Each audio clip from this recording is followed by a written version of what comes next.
Hey everybody, welcome to today's video. First I want to apologize, my voice is going to be a little bit off today. Been a little bit under the weather, I'm not really sure why. It's very, very rare for me to be that way. Excuse me. But my throat feels like somebody's strangling me. It doesn't hurt, not like a sore throat. I'm off my game a little bit. Hopefully you know what this is in front of you. It's a BlackBerry. I have been a BlackBerry fan since probably a year after they released their first smartphone. I don't remember the model number of the first one I had, but it was plastic case and it had the trackball on the side, and it was just a great phone. I loved that thing. And the reason that I loved it was it gave us the possibility of secure communication between BlackBerries. They were called PIN messages. And it also integrated very, very easily with PGP, as you're seeing there. So you could do some just wonderful things with it. Now, unfortunately, due to mismanagement, and it's mismanagement that continues to this day, BlackBerry never recovered from being asleep at the wheel when the iPhone hit. And that's all it was. It was complacency in the market, thinking that nothing ever changes. And that is a very big problem with people. People believe that nothing ever changes, and when it changes, they oftentimes still don't notice it. Today we're going to talk about encryption, PGP encryption specifically, at this particular point. As I've said in many other videos, Facebook Messenger is the devil himself. Why? Because it is plain text and anybody at Facebook can see what you're writing, and yes, they do watch. I sent a link to my son and I clicked send, and I was chastised for that link on Messenger immediately. I also had a friend who lost her Facebook account because of a conversation that we were having. Right? And she had been warned before, which is why it was her and not me. But that's beside the point. I will not use Facebook Messenger. And people send me things, I just ignore it. If I know them well, I write them back and like, email me. Now, emails are problematic because, again, we're dealing with plain text. And it's plain text whether it's secured or not. You have to understand the fact that if you're using SSL to send your emails, that does not make them impenetrable, because we're talking about the point of interception, right? This information, when it's sent as an email, is oftentimes captured long before it hits the server for encryption. And that is where the problem comes in. This is why there's a movement in the world today to outlaw end-to-end encryption like PGP offers. So as an example, if I type out a message on my BlackBerry here, and I don't have a BlackBerry anymore, I use it for a flashlight because it doesn't do anything else anymore. When I type this in and I click send and I have encryption enabled, as soon as I click send, before the message goes anywhere, the message is encrypted. Therefore, and it is not encrypted till it arrives at the other end. Therefore, if it is intercepted in between, and it will be intercepted, the only thing that is viewable is subject line, where it was sent from, who it was sent to, who it was sent from, and what the geographic location is. You will not get the actual message itself. And while I can't do anything about the other things being intercepted, I can certainly take care of the geolocation of it, but other things I cannot. I can use caution to make sure that subject line such as this, I would never put this in a message. Okay.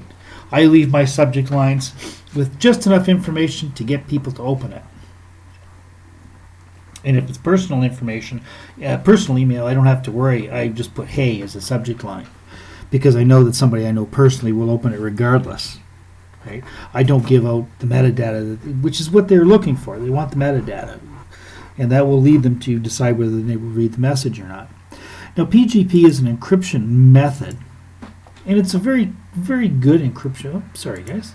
It's a very, very good encryption method by which you can decide the strength of the key, and the email cannot be opened without the key. But getting people to do it, what a challenge it is. It's just an unbelievable challenge to get people to actually use it, even though most people will acknowledge the fact that they do need it. Now, don't mind me here as I'm clicking around the desktop, because there we go. Life can be challenging sometimes. As you can see, I tend to use a dark desktop, and that's just because I have some vision issues that I have to deal with, but it doesn't always make for great efficiency. PGP stands for, of course, Pretty Good Privacy. Now, this has been in existence, early 90s, I believe it was, and is based on what is an open PGP model. And so the source code is available in the open source community for people to look at, update. 1991, there you go, the initial release. Right? It is an excellent method of doing many things. You can sign software packages with it, which show that the software has not been altered. There is much that you can do with this. Now, this is illegal in Australia now, and many other countries are working towards making end-to-end encryption illegal as well. Facebook had made a comment that they were thinking of making Messenger end-to-end encrypted, and they were asked by the United States government not to do that, which of course they followed suit because Facebook gets a lot of money from the United States government. Do they really? Yes, they do, because they sell data to the U.S. government, and the U.S. government doesn't necessarily need to buy the data, but if the data is pre-sorted for them, it saves them time and effort, and so it becomes a valuable commodity for them at that point in time. But the number of things that you can use this for are just amazing. Now I'm going to close down this browser here for a second. Here, I'm going to save this. Don't mind me while I'm doing extra things. Today's a busy day, and I'm kind of doing things on the fly here a little bit. But now in Linux Mint, we have automatically built into it a GUI, a GUI, if you will, graphic interface for handling keys. Now, I have a little bit of an interesting conundrum here with this, but we will get to that once we load this little baby up. And the native programs tend to, oddly enough, be a little bit slower to load than other things are. Mind you, I have a lot of things going on here right now. Now here, this is divided into login information. It will keep passwords for you, of course, which I don't let it. Even though it lists things here, there's no passwords in there. System trust certificates, open shell keys, which this for me is an important thing. And here we have what are known as PGP keys, right? Where you would store the keys that you have. Now I have several in here. I have the one from the Tor project that I had to import. I used to have a full key ring years ago, but I don't bother very much anymore because even the people who were smart enough to use PGP don't use PGP. Right? I do mine from the command line, but we'll go through the basics here of setting up a key. So I want to add a new key. I'm going to add a new GPG key, as it would be called, because all that stands for is graphic, right? So I can put in my name. This key is going to be for me. Whoops, sorry here.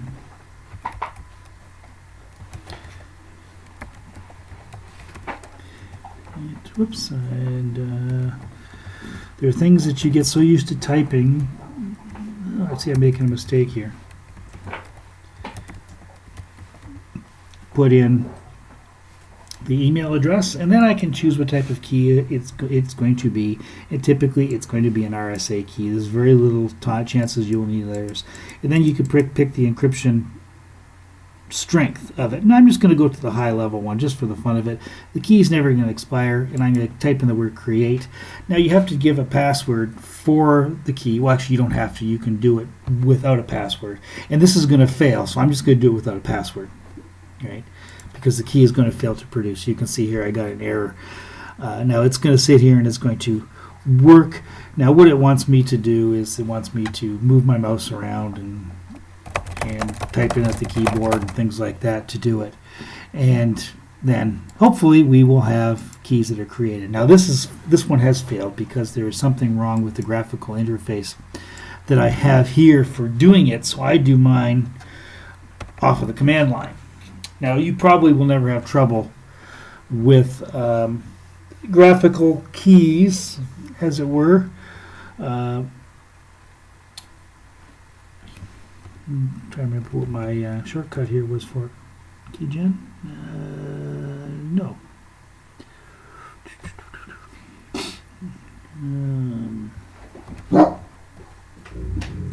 Something like this.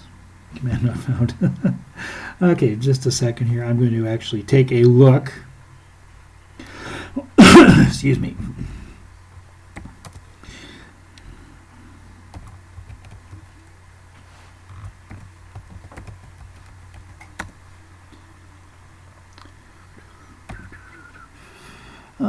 What did I use? Oh.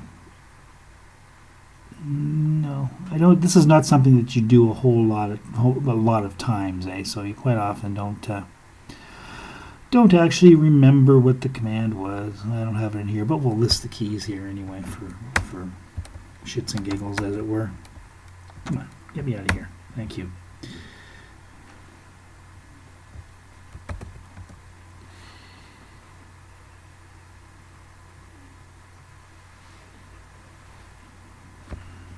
Okay, it thinks I want to encrypt something here. Anyways,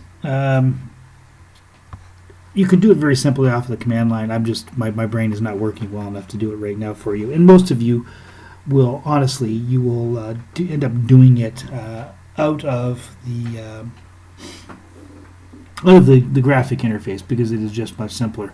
Something in my install, when I was searching around for it, I had installed a couple of things because I was looking for a different program to do it, and one that I was used to, and I had problems with it. It was a little bit buggy because it was a Windows program that was ported to Linux rather than an open source one, and that was my mistake there. At some point in time, I'm going to uninstall those and fix them, but you can get the idea.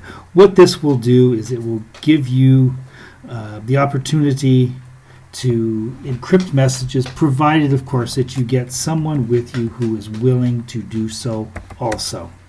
Right? And that's the key. But get things started on your end, realize the value of it. Now, if you have, and you will have, important files on your system, I suggest that you very simply get a copy of this right here, which I will load up for you. This is called Encrypt, and this allows me to create encrypted containers in which I can put sensitive documents and encrypt them. Now, I have a file here which I will show you. We will pop up the graphic interface again once more for this. Where are we here? There's Encrypt. This is a Encrypt volume here. Now, if we look at the properties of it, I'm going to show you inside. I've set aside a 1.1 gig. Basically, I set aside a gig for this, and I kept it in my documents folder because it actually is documents. Permissions are for myself. Open with. Ooh, we haven't assigned a program to open with. I don't know if I can. Actually, let's see if it's listed in here. Just save me some time later on. Nope, Encrypt is not listed in here, which is just fine. Right, so we'll close that off there. And what do I do with that? It's simple. I would open up Encrypt, and then I would select my volume, which is once again right here. So I select my Encrypt volume.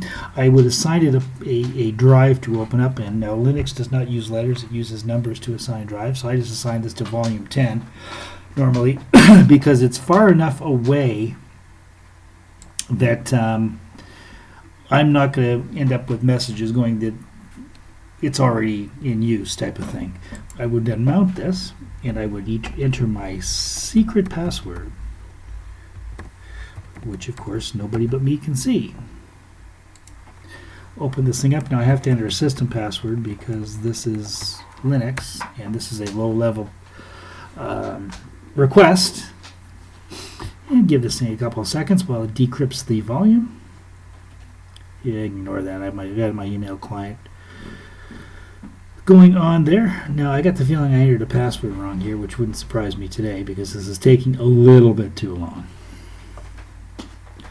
But let's see here.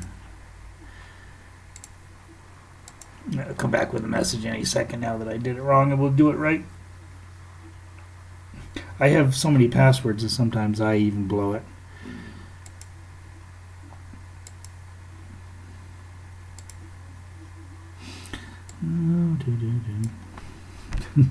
Sorry about that, people. I should do these.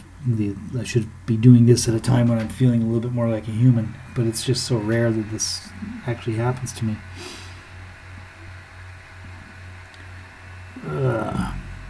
I don't know.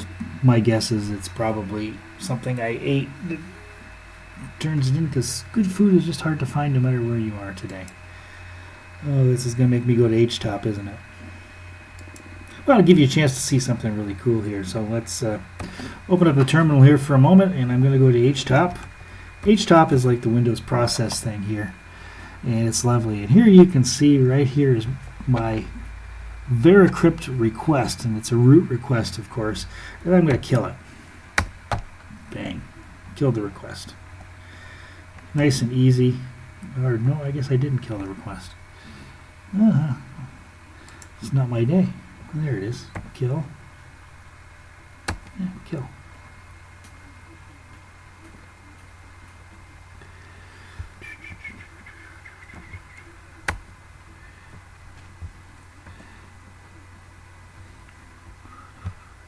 There we go. Finally.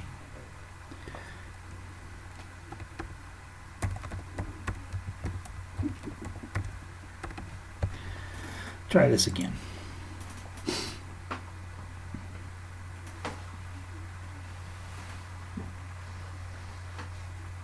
Thank you. And then, of course, it did it. Now, it's going to it opens up a different file manager for me, because this is a file manager I normally use. This is VIFM. I prefer the text-based file manager. But in here, you can see this is the Veracrypt volume, which, of course, has its own trash can. But I've got Bitcoin information. There's my keys, passwords, system information, email information, and a whole bunch of other various types of keys and things that I need. And so I'll keep this thing locked up in this nice little container here so that nobody can find it. And when you're done, you dismount it, and you can close the program down. And the information is actually totally useless to anybody who would happen to get a copy of that. Okay? That's called Veracrypt. Check it out. You can actually encrypt your entire hard drive with it if you want to. It makes start time a little bit slower. I don't necessarily recommend it, because you're going to encrypt a lot of things that just don't matter. But I think it's important. Create a Veracrypt volume for it, put it in there, and you're good to go. It will never be a problem for you unless you forget the passwords. Okay? And being that it's already encrypted, somebody gets into your system, it's absolutely useless information for them, and you can pick the strength of encryption. I picked a strong encryption, which is why it takes a little bit longer to load. I picked 4096 instead of 2048, like most people would pick. But it's good to go. Anyways, guys, thanks for watching the video. And again, my apologies for me being a little bit off my game here. Don't forget to subscribe to the channel and like the videos. Also, we've made some changes over at Patreon. We've got some new, what are they called? Tiers and goals. The tiers at Patreon that I'm sure will excite you guys a great deal. As well as goals. And, oh yes, new goals as well. New things that we want to do. Everything's going to be explained over at Patreon. You can click on that on the video very easily. And it's down there in the bottom in the description. Have a fantastic day, guys. And again, sorry for being a little bit off my game, but I want to do the video anyway. And there's no guarantee that tomorrow will be any better, so let's get her done. Have a great day. Thanks again. Ciao.